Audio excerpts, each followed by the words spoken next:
What is going on, guys? Welcome back to another edition of the NHL DFS Puck Drop here at Fantasy Sports Insight. I am Hold the Door DFS. I am the hockey coach, NHL coach here at Fantasy Sports Insight, delivering this free content to you every single day. So hopefully the first three nights have gone well. Obviously, we see Connor McDavid here on the cover. I think a lot of people were just off of him from the first poor game, and then he just goes hat trick the next game. And then a similar situation happens with McKinnon, who had a pretty subpar first night and then had 3 points tonight. So I don't let, that's just like a learning lesson too. Like, don't let, previous games be a predictor for you for going forward. Obviously, there's certain things that over time those stats help give a player a baseline and a projection. But somebody like Connor McDavid and Nathan McKinnon, you can't just throw out. You can't just say I can't play them because they played poorly last night. So just a little lesson learned. So let's get into the slate. If you are new to the channel, hit that subscribe button. We have greatly appreciated all the support here at Fantasy Sports Insight since we have started creating these hockey videos. We also have great EPL content today. I do have 2 NFL Showdown videos either out or on their way, so make sure you check out those as well. Tomorrow, the highest implied total here is the Toronto Maple Leafs. Even though that they are not the biggest favorite, the Hurricanes are going to be the biggest, and they're actually a road favorite here at minus 230. They only have an implied total of 3.3 goals, and that might be a little bit based on what happened last night, where they did score 3 goals and they dominated basically the whole game, but they just couldn't really find the net. Detroit played good enough defense at least to not allow that many goals, but they gave up a ton of shots. So Hurricanes are always a great DFS team in terms of that perspective. They're going to get shots on goal. It also really gives you high upside goalie opportunity to take the team opposing them as well. Maple Leafs still come in with a 3.9 implied total against the Senators again. Senators won 5-3 last night, and I think, as I said last night in the video before, Senators I don't think are going to be somebody to joke around with. They added Derek Stepan, they added Dadonov, they have Tkachuk another year in. They have their young studs in Norris and Stützle coming in. So I think they're going to be good enough to compete. And obviously Shabbat's an amazing defender. So I think you saw that tonight. And Toronto's defense is just so leaky. So though we love Toronto again here tonight, I think you also will love the other side of the puck other side of the rink, of the rink as well. And their prices are just insane. So we'll get to that here in a little bit. Golden Knights coming in with a 3.7 implied total. They are the second biggest favorite and the second biggest money, or the second highest implied total. Calgary coming in with a 3.3 implied total against Vancouver, who just got ripped apart by Edmonton. Edmonton, Montreal has the highest implied total, but the odds are pretty close. Toronto and Ottawa, 6.5. Calgary and Vancouver, 6.5. And Vegas and Anaheim, 6. So again, remember those odds and totals just kind of give you like an idea of where you should be targeting and kind of where I start all my research with. So Connor McDavid, 8,500, I think will be pretty popular because I think this is the exact scenario that now we're going to go through, is that Austin Matthews was average. He played okay because he got the 5-shot bonus and the assist in the first game. And then he was disappointing last night against the Senators. And now people are going to jump off of him, even though, again, in a phenomenal matchup, and then go up to McDavid, which I think, again, in these slates, because we have so much value, you can actually consider playing McDavid and Matthews in the same lineup. Or what you saw be beneficial tonight or last night was Tavares, again, outscoring Matthews for a lot cheaper. So depending on where that allowed you to upgrade elsewhere, I think that's definitely in play. And then you have Aho again, somebody who was really average in the first matchup, but had a smash spot. I think Aho just may just not have as much of a shot on goal floor. So he had that assist and then he had like 3 shots on goal, and you just didn't see that massive upside. We just know teams like Edmonton are more reliant on Draisaitl and McDavid. Draisaitl's price is insane. He had a phenomenal year last year, and I can never argue against playing him. But when he's going to be $200 cheaper than Connor McDavid, it makes me probably just go to McDavid. But let's get to the mid-range here. I have the two Calgary Flames players here, Lindholm and Monahan, skating on the first line with Johnny Gaudreau. Both super cheap. Like, this is an easy GPP stack. Lindholm, Monahan, Gaudreau, and then you compare him with Giordano at the defensive position. That's a nice 4-man stack, actually. That would have full correlation. So I like that. Super cheap. Suzuki had a phenomenal first game for Montreal. Got an $800 price increase, but I still think he is in a great spot against Edmonton, who loves to just play fast pace. On the value, Duchesne 4,100 is still in play. Domi got a small little bump here, but he did show that he shot. I think he had 3 shots on goal in his first game at 3,200. So I think he's definitely in play here. But the two Senators guys, Norris and Stefan, Stefan especially, I think he was 3.4 last night, and that was probably respectable. And he was around that price tag almost all year last year with Arizona, and he was not that great, right? He's just average, but he's on the ice. Stefan on the ice, like in power play situations, he gets a lot of ice time. So I think Stefan being kind of like a veteran presence here for Ottawa and had a phenomenal first night, I think he's going to be really popular and a really good value option. The problem will be is that you'll likely, if you're going to use two of the stud centers, have to use one of these two value plays like Norris or Stefan in your utility position, which isn't always ideal in cash. In cash, you'll see a lot of the sharp players use 3 defensemen because the floor of a defenseman, especially with the block shot bonus, it's really easy to punt with the defenseman to get that block shot bonus, and then you get whatever it would be 6.5 or 6.9 points for that. So I think a lot of people go that route. But the studs at winger, Ryan Nugent-Hopkins, I can't believe he's the most expensive. But again, I think the prices are really based off of that last game. I think he had 2 goals, and it just they scored us so many goals in that game, or at least he was part of a couple goals. I really prefer Patches here, Max Pacioretty over Nugent Hopkins. I think it's another smash spot. I know he got there late with a goal, but I think in matchups like this, you're going to tend to see somebody like him really thrive.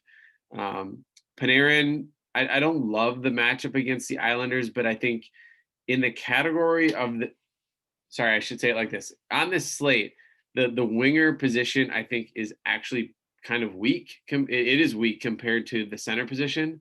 So somebody with the star power like Panarin, I think just gives him some appeal at 7,100. Same with Zibanejad. Zibanejad is a phenomenal player. I don't love the matchup against the Islanders, but he's jammed in with guys like McDavid, Matthews, Draisaitl, Aho. So how do you end up paying 7,800 for Zibanejad? I can't even right now. He had a phenomenal year last year, but I don't think you can do it. Mark Stone would be kind of a GPP only play for me. I think the price increase was too high, but I do think he's viable as somebody to pair with Pacioretty. The mid-range, Brady Tkachuk just was a beast against Toronto. And even last year, if you look at his data and his stats, he was a great floor play. He had a ton of shots on goal. He had a lot of block shots. He's on the ice a ton.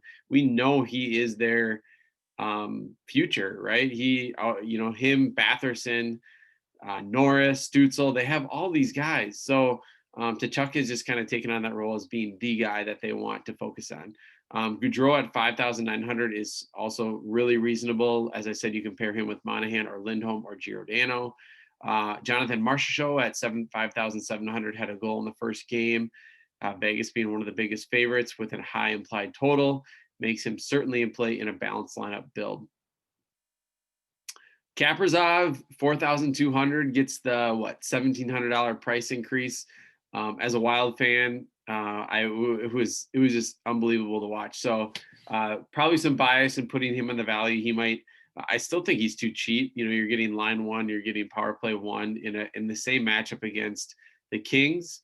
Obviously, I wish he was getting the treatment of some of the other players like Hoglander and Stutzel and Dadonov and being cheaper. So, I'm not really sure my bill will land on him yet, but I think the upside for somebody like him at 4,200 is awesome. And I didn't even list Cam Atkinson, who's still 4,500. Again, another phenomenal value. Hoglander is roll unless it changes. I think he's a great play at 3,600.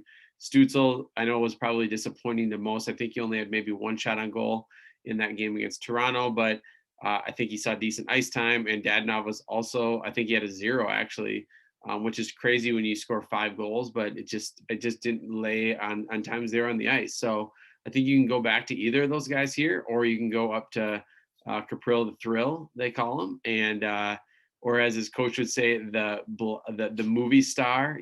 So they are really excited about him in Minnesota. So I have no problem going back to the well.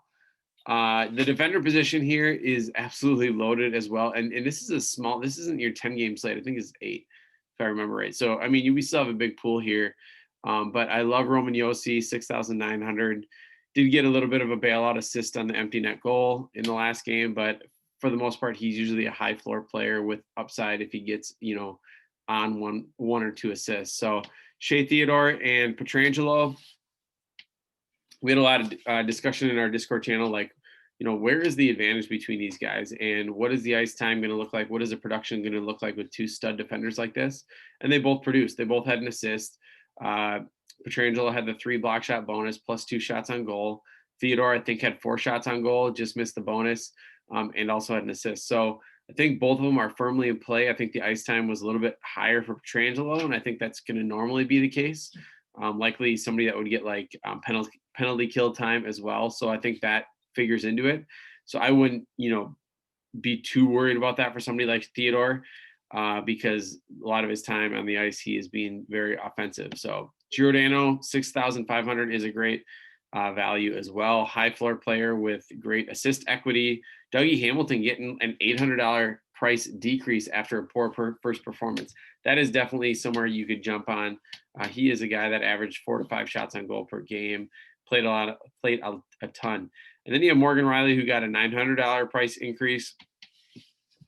I did play him tonight. I didn't get action in my classic lineup, but I played him in tiers, and he was pretty chalky in that tier. But Morgan Reilly, I don't know. We haven't seen the floor from him that I expected without somebody like Tyson Barrie there. Actually, Muzzin has been getting a fair amount of shots on goal, more than what I expected.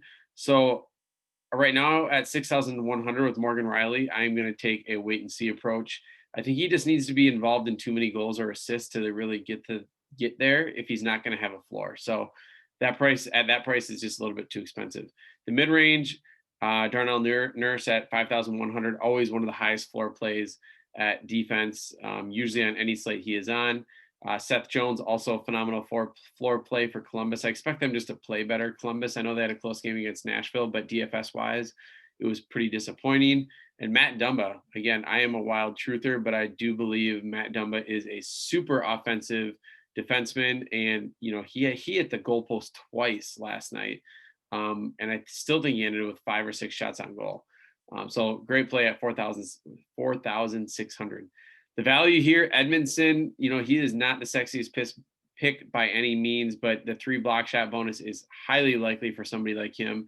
He plays at least 20 to 22 minutes of ice time, throws a couple shots on goal, might get one in. So I think at 3,800, he is very much in play. Hamonic continued to produce with an assist in his second straight game.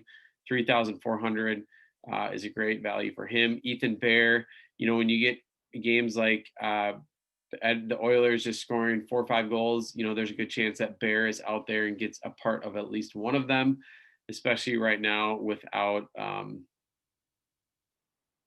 can't even think of his name at the moment. Their other stud defender that is out.